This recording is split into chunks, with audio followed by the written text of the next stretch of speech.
The first story, I just can't believe this story just keeps unravelling day by day. And I've been speaking to lots of journalists who were interviewing these postmasters. They've been interviewing them for years. Yep. It's took an ITV drama Yep.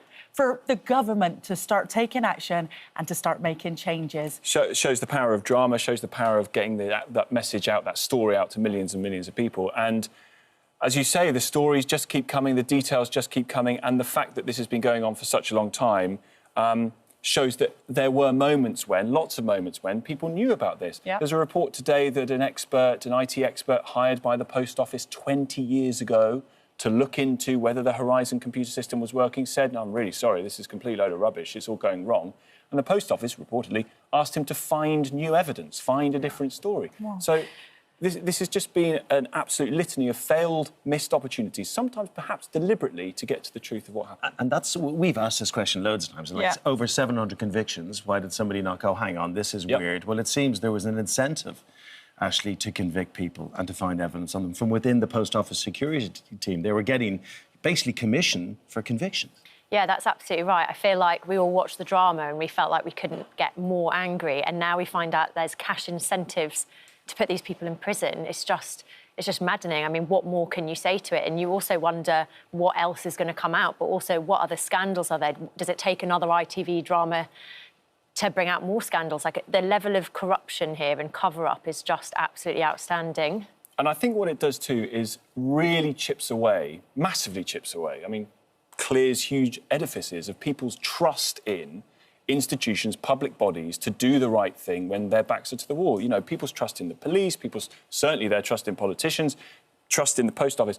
All of this is being completely smashed apart because I'm afraid a lot of these people who are in positions of responsibility, when excrement meets fan, are very good at passing that responsibility off. Oh, I'm not really in charge of this, that's someone else's, but I'm not really... It happens all the time, and that's why we get so many of these types of scandals that end up in inquiries, whether it's contaminated blood, COVID or this. And if they were jailed, they would get that bonus, so they had to be jailed to get the bonus. Which is, again, astonishing, and part of the reason why I don't think any of these public bodies should be able to bring their own prosecutions. It's in their interests to put these people behind bars. Everything should have to go through the Crown Prosecution Service, which is the body that checks whether or not these prosecutions are in the public interest and whether they're safe. And one thing we're definitely learning is that how much money is enough money to compensate people, because the damages are extreme. This is what I was going to say. Obviously, it's really great that they're now talking about compensating people, but this has been going on for 20 years. Like, how do you put a price on 20 years of your life? Absolutely. And I think for all of us, you know, people that work at the Post Office, they're like such a huge pillar of our community, and to think that these people have been, like, you know, lost their savings, lost their shop, but also lost trust with people in their community for no good reason. Like, how do you put a price on that?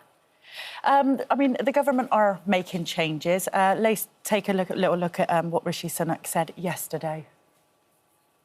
I can announce that we will introduce new primary legislation to make sure that those convicted as a result of the Horizon scandal are swiftly exonerated and compensated.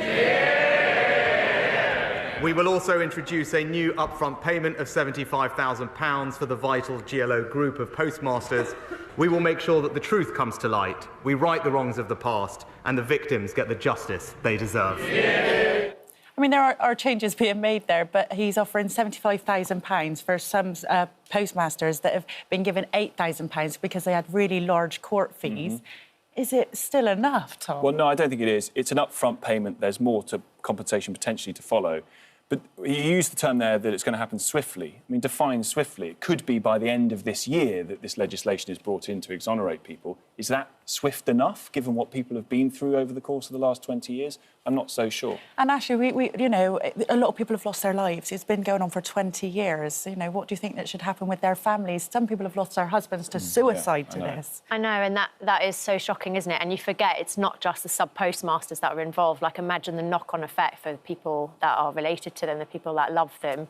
So it'll be interesting to see what happens. But also, I'm still waiting to see what's going to happen with Fujitsu because, you know, Horizon is still being used. They still have a government contract. So I think that there's a lot more to this story, and we just have to hope that justice is served and that we use this as a lesson to ensure that there are no other scandals like this. Well, you're so right, because it's almost two-phase, isn't it? Fix what they broke as much as they can with compensation and apologies and exonerations.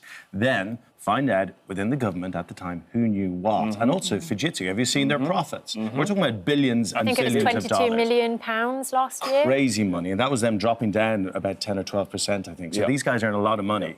That needs to be looked at. But why are they being given the government contract? And, it begs the question, how are people getting government contracts? Is it just because they are connected to people in Parliament? So maybe they need to look at the way, especially after, the PPE scandal as well, like maybe they need to be looking at the way that they are giving our taxpayer money to these big companies. Are you suggesting special relationships?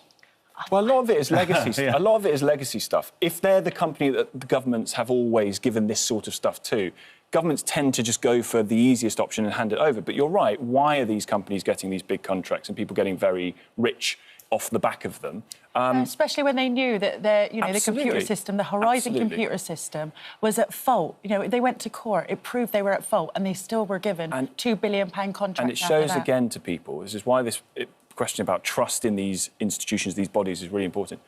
Just keeps that story going of the little guy just gets screwed every single time. It's so hard to get people to take action, so hard to get your voice listened to by big institutions who are very happy to sort of cover their backs and cover up for it and pass off responsibility. In a country that prides itself on a system of law and being fair and abiding by the rules, this just breaks all of that. The government's taken such a battering, actually, over the past while, and many would say rightly so, and we feel there's going to be a change of government. In fact, the Speaker of the House feels it's already happened. A bit of a Freudian slip yesterday, introducing Sir Keir Starmer as the Prime Minister.